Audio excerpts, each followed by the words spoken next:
malakas ang ating Panginoon. Brothers and sisters, isang masaya, maligaya, pinagpala at masaganang 32nd anniversary sa ating lahat.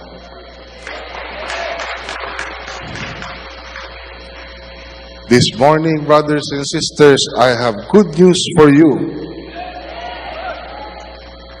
According to Genesis chapter 9, verses 14 to 17,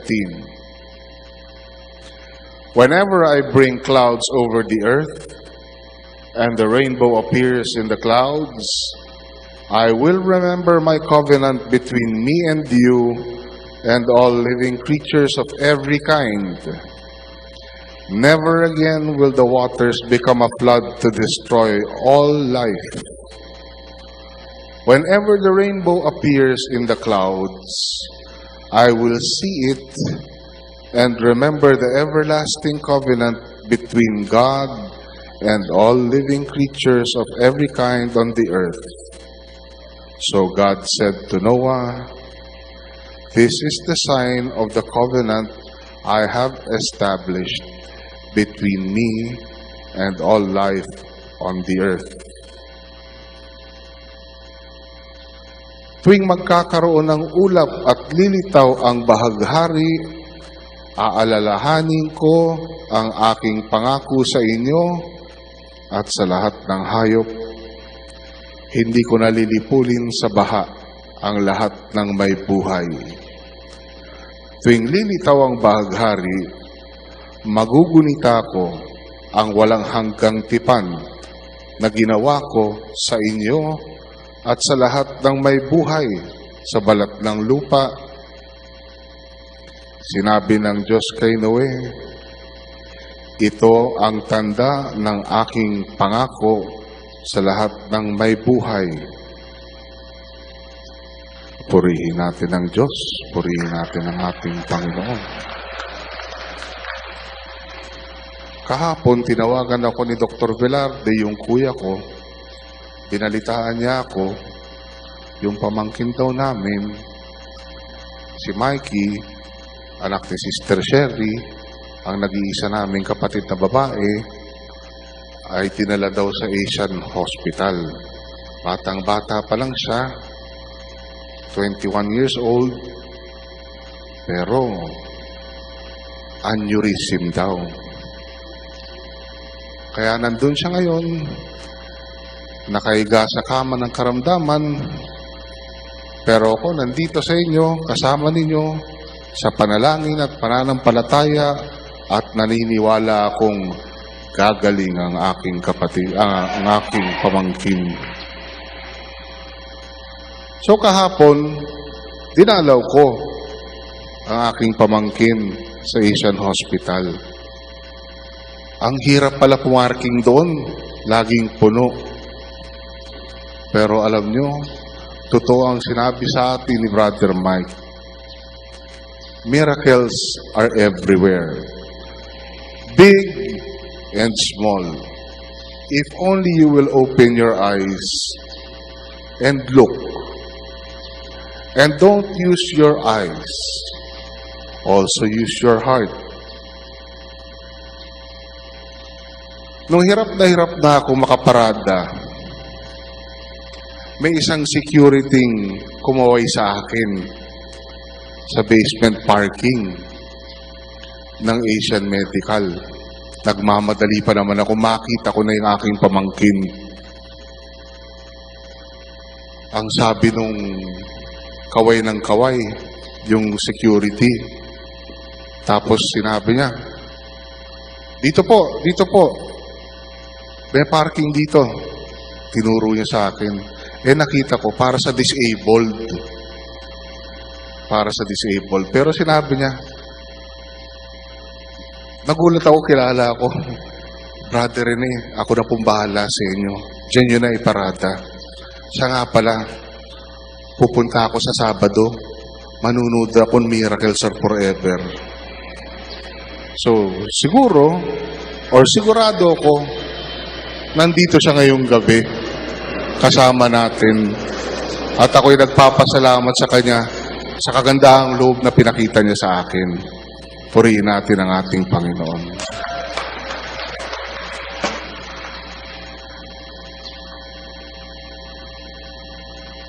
So ngayon, alam kong hindi kompleto ang gabi ninyo kung wala kayong maririnig na joke sa akin. May batang nagtanong sa akin, Brother Rene, ano po ba ang mangmang? Ang sagot ko sa kanya, yan ang tunog ng baril ng ngongo. Mangmang. Mangmang. Purihin natin ang Diyos, purihin natin ang ating Panginoon, at tawagin natin ang ating punong lingkod, si Brother Mike C. Velarde.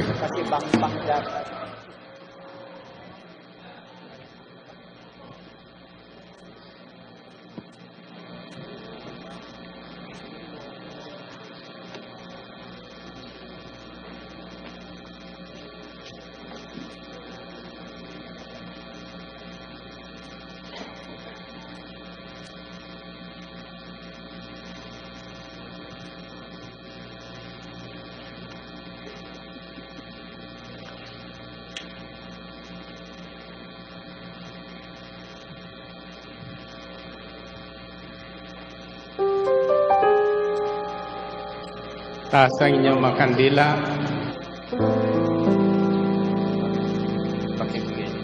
Ang sabi ng Panginoon kay Noah, ito ang tanda ng aking pangako sa lahat ng may buhay. Tanda. Sabihin niyo, tanda. Ako po ay mahilig humingi ng tanda kapag tayo ay mayroon gawain. At ang isang tanda na hiningi ko ay, pag sinabi ng Weather Bureau ng uulan, sisikat ang araw. Naniwala kayo sa tanda? Kaya ngayong umaga, isang pangako ang aking aangkinin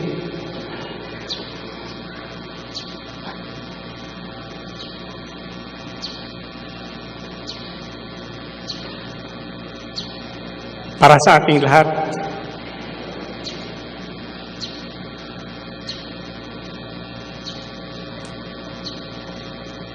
Ang sabi ng Panginoon,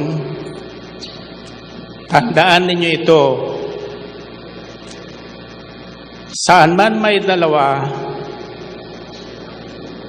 na magkasundo sa balat ng lupa, sa ano ang bagay na kalang hihingin, ipagkakaloob ko sa kanila. Sabihin niyo, pangako.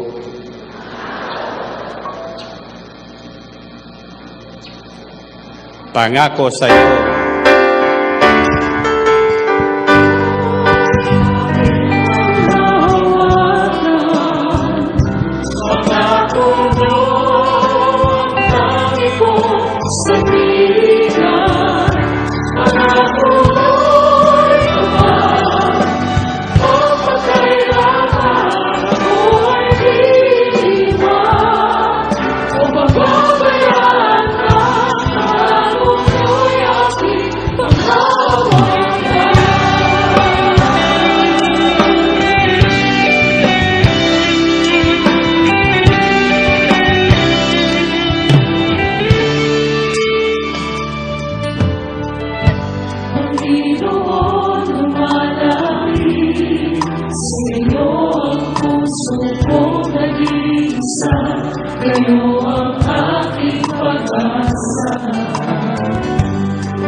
Sumayo ang puso kong nag-iisa, kayo ang aking pag-asa.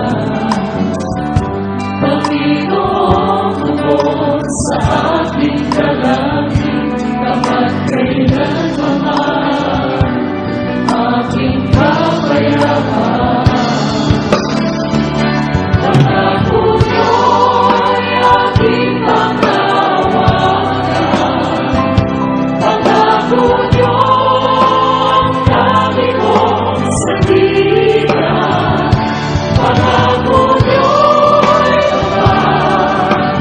mapagkailangan ako ay iiwan.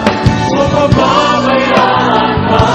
Pangako niyo'y aking panghawakan. Pangako niyo'y aking panghawakan. Pangako niyo ang dami kong sandigan. Pangako niyo'y tapat. Pagkailanman ako ay iiwan. Huwag pababayaan man. Pangako niyo'y aking panghawakan. Pangako niyo'y aking panghawakan. Pangako niyo ang dami kong sandigan. Pangako niyo'y tapat.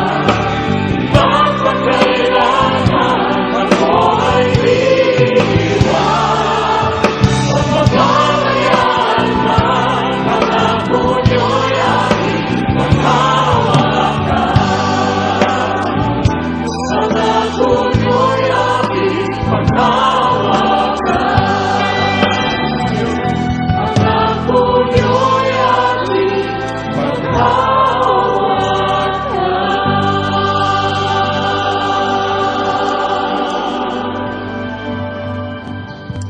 According to Genesis chapter 17, verses 1 to 2, when Abram was 99 years old, the Lord appeared to him and said, I am El Shaddai.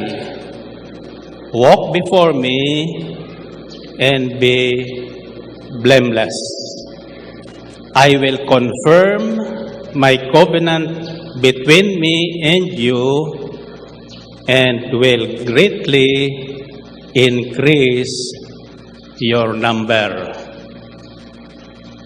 On this verse, brothers and sisters, 32 years ago, this promise of God to Abram was made known to me. That was the first time I came to know about the name El Shaddai. At tinanggap ko po ang hamon ng Panginoon at pinatunayan niya ang kanyang sinabing, pararamihin ko kayo at ikakalat ko kayo sa buong daigdig. Ang tanong ko sa inyo ay, buhay ba ang pangakong ito sa inyo? Sinungaling ba ang Diyos? Hindi. Ngayong gabi, ngayong umaga, isang pangako ang aking angkinin para sa ating lahat, lalo na sa lahat na may karamdaman ngayon, naririto man o nakikinig sa kanilang tahanan o sa mga hospital.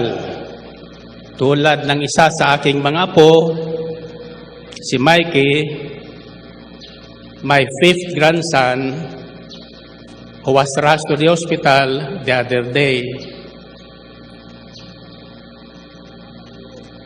Sa tindi ng kanyang sakit ng ulo, we were suspecting it was some kind of high blood attack at age 21. So when I visited him together with Sister Belen the other day, he was under sedation. Sedated siya sapagkat hindi niya matiis ang tindi ng sakit. In fact, itinali po siya sa kanyang higaan sapagkat nagpupumiglas. Subalit ang kabutihan po, pagkatapos na siya po ay dumaan sa isang CT scan, the findings of neurosurgeons and neurologists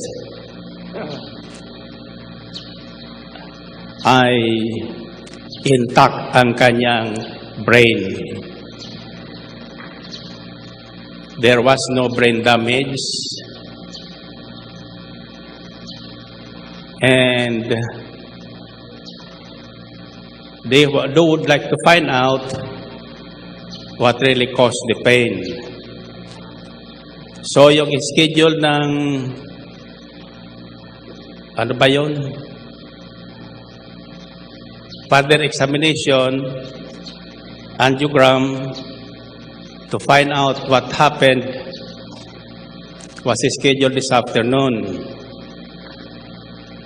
At ngayong gabi, binalita sa akin ng aking doktor na panganay na anak na ang sabi sa kanya ng mga attending physician ni Mikey, wala silang makitang diferensya sa angiogram. And so, sabi ng aking anak, Dad, ang inaalam na lang nila, bakit nagkaroon ng clot? Ang hindi nila alam, saan galing ang dugo, saan parte. But my kaya niya is safe and sound.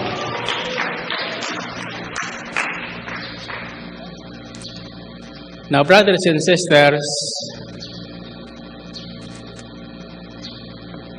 mula ng isang araw,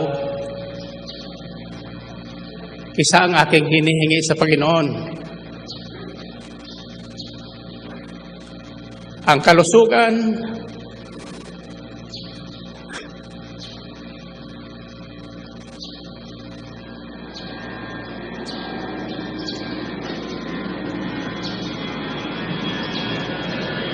at panunumbalik ng kalakasan ng aking apo at lang lahat na may karamdaman nakikinig ngayon.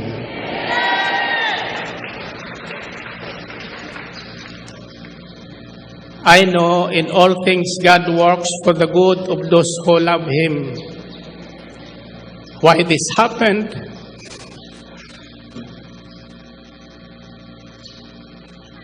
On my birthday,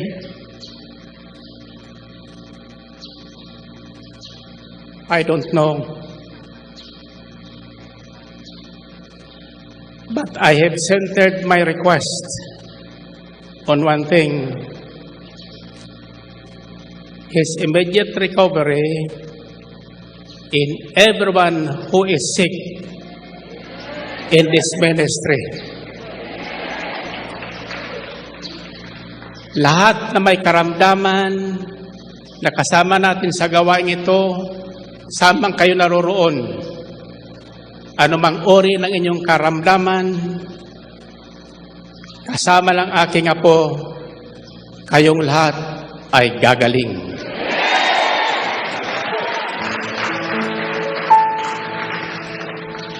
How do I know?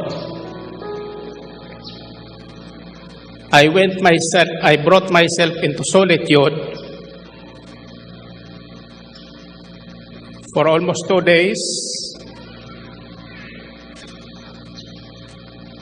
praying and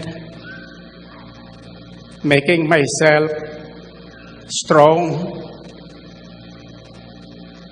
and comfortable, I ask for a sign. Total, ang ating Diyos na sinasamba ay mahilig gumawa ng tanda. Whenever I see a rainbow in the sky, I do not only see a rainbow, but I see God in the rainbow. And this was confirmed yesterday when I browsed over the book of Revelation, particularly Revelation chapter 4, verses 1 to 3. This is what I have discovered. After this, I looked, and there before me was a door standing open in heaven. And the voice I had first heard is speaking to me like a trumpet said, "Come up here, and I will show you what must take place after this." At once I was in the Spirit, and the one who sat there had the appearance of jasper and ruby, a rainbow that shone like an emerald encircled the throne. Ito po ang testimony ni John nang siya po ay akyat sa isang pangitain sa langit at nakapasok siya sa pintuan at nakita niya ang Panginoon na nasa trono.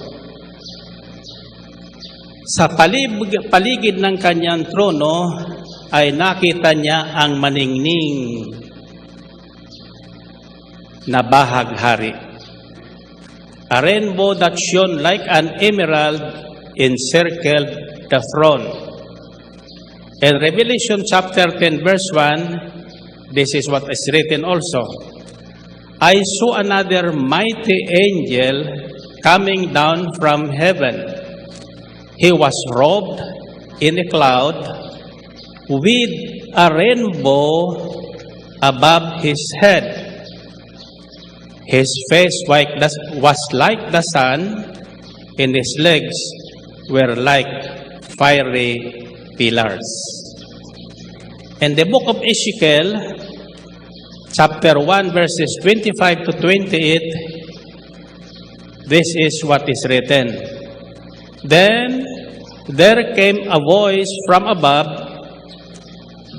the vault over their heads, as they stood with lowered wings.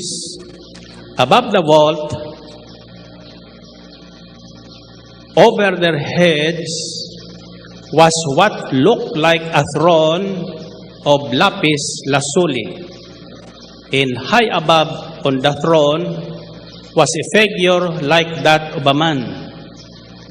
I saw that from what appeared to be his waist up, he looked like glowing metal, as if full of fire, and that from there down, he looked like fire, and brilliant light surrounded him, like the appearance of a rainbow and the clouds on a rainy day. So was the radiance around him. This was the appearance of the likeness of the glory of the Lord. When I saw it, I fell face down, and I heard the voice of one speaking. Ano ang ibig sabihin nito? Brothers and sisters,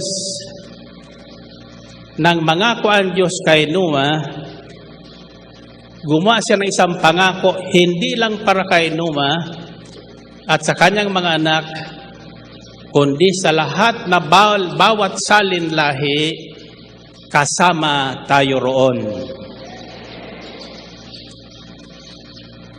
Kung bakit ipinarating sa atin ang mensaheng ito for almost 1 month before this anniversary is something I do not also understand right now. But this is only to prove that God does not change His promise. Ang ating Diyos ay hindi nagbabago ng pangako. Magbago man ang tao, magpakasama-sama man ang tao, makalimutan man siya ng tao, hindi niya malilimutan ang kanyang pangako sa tao. Naririnig niyo yun?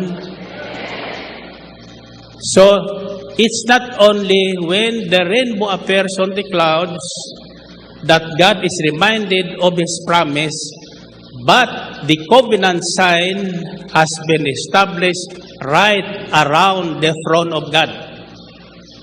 Nakapaligid ngayon sa trono ng Diyos sa langit ang isang bahaghari, tanda ng kanyang pangako kay Noah at sa lahat ng may buhay sa balat ng lupa, na hindi niya muling gugunawin ang daigdig na ito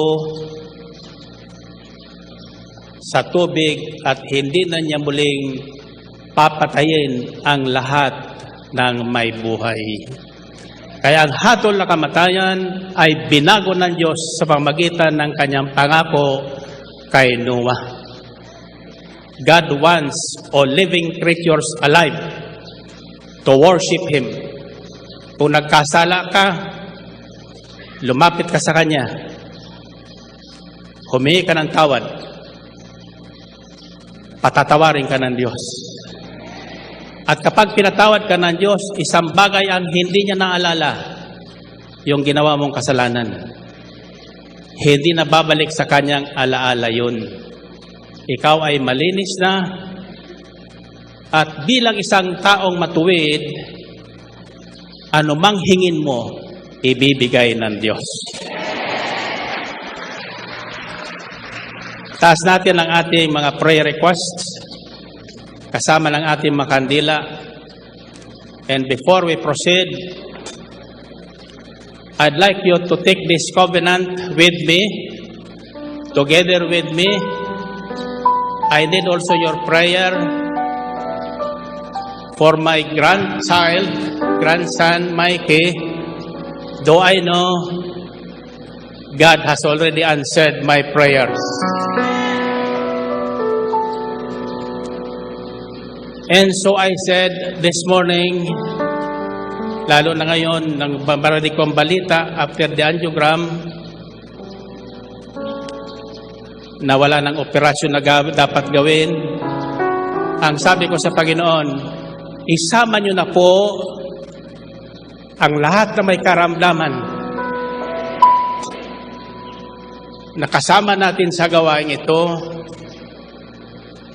at limutin na anuman ang kanilang pagkukulang, anuman ang kanilang kasalanang nagawa, at ibalik silang lahat sa dati nilang kalusugan upang ipagpatuloy ang kanilang paglilingkod sa gawain ni El Shaddai sa bawat sulok ng daigdig. So this is not just my imagination, but this is a truth I am claiming now. And I said in my prayers, Lord, if I find favor with you,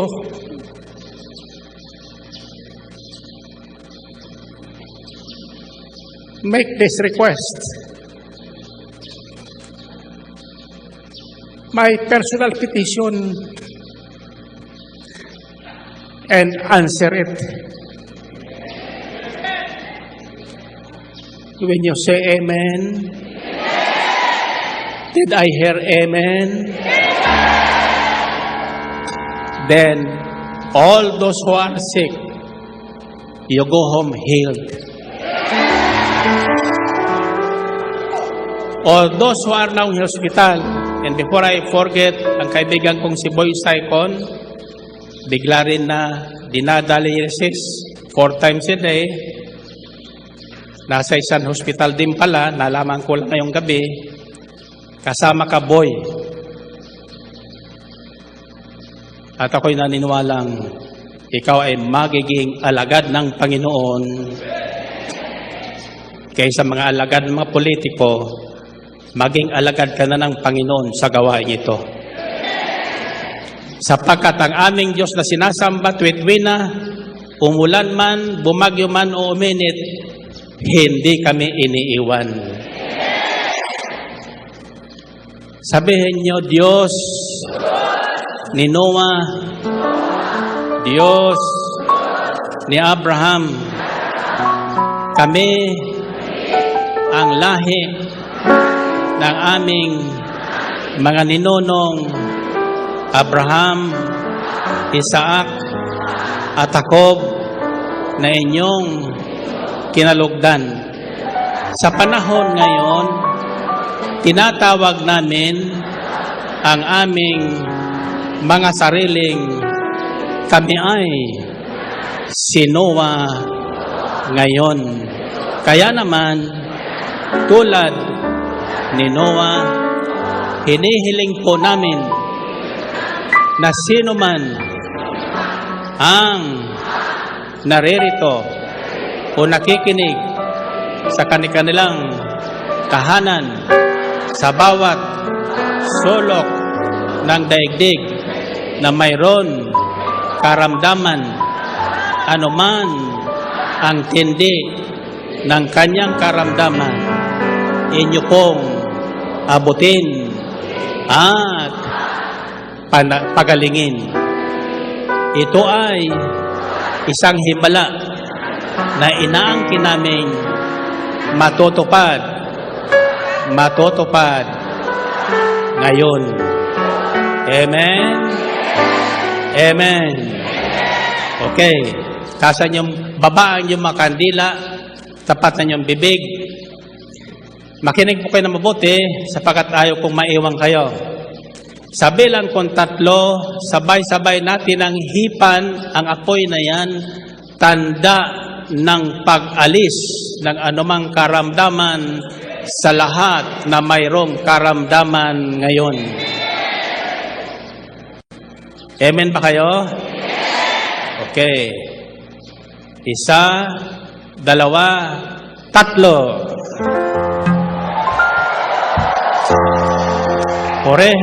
Purihin ang Panginoon. Sino na kayo ngayon? Ayun! Ako, sino ang ngayon? Sa bagong panahon. Hindi ako nalilimutan ng Panginoon. Kayaman ako sa sino ka ngayon? Ako, sino ang ngayon? Sa bagong panahon. Mahal ako, hindi ako malilimutan ng Panginoon. Gayaman ako sa tamang panahon ako. Susunod ako sa utos, aking Panginoong Diyos. Ako'y mabuting katiwala sa mga kanyang pagpapala. Susunod ako sa utos ng aking Panginoong Diyos. Ako'y mabuting katiwala sa mga kanyang pagpapala. Sino ka ngayon? Ako, sino ang ngayon? Ako ngayon sa bagong panahon. Mahal ako, hindi ako nalilimutan ng Panginoon. Gayaman ako. Tanungin niyo ang mga katabi, sino ka ngayon? Ako, sino ang ngayon? Ano ngayon? Sa bagong panahon. Mahal ako, hindi ako nalilimutan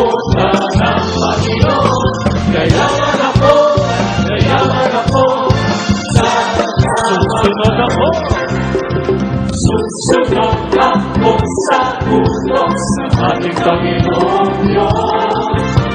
Ako'y mabuting katiwala sa maligay na pagpapala.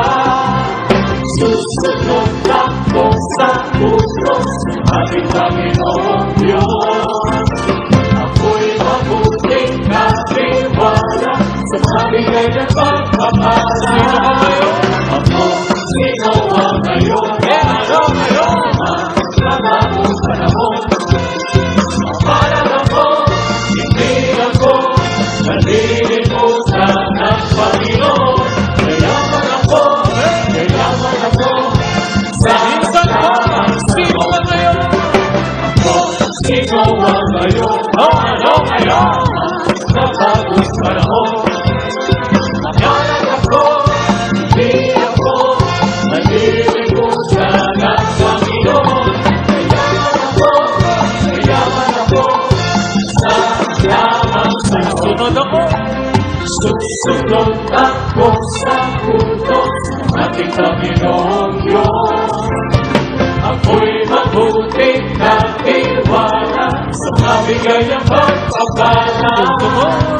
Susunod ako sa utos ng ating Panginoong Diyos.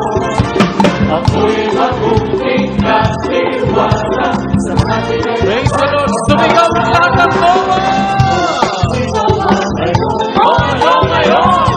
Sa bagong panahon, mabalag ako, hindi ako nalilimutan ng Panginoon. Yayaman ako sa lamang panahon.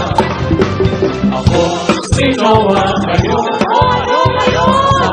Sa bagong panahon, mabalag ako, hindi ako nalilimutan ng Panginoon. Yayaman ako sa lamang panahon. All over the ocean, all over the sea, roll into your part of it, go beauty. Roll over the ocean, roll over the sea, roll into your part of it, roll over the ocean. Roll over the ocean, roll over the sea, roll into your part of it, go beauty. Roll over the ocean, roll over the sea, roll into your part of it, roll over the ocean. Roll over the ocean, roll over the sea, roll into your part of it, go beauty. Roll over the ocean, roll over the sea, roll into your part of it, go beauty.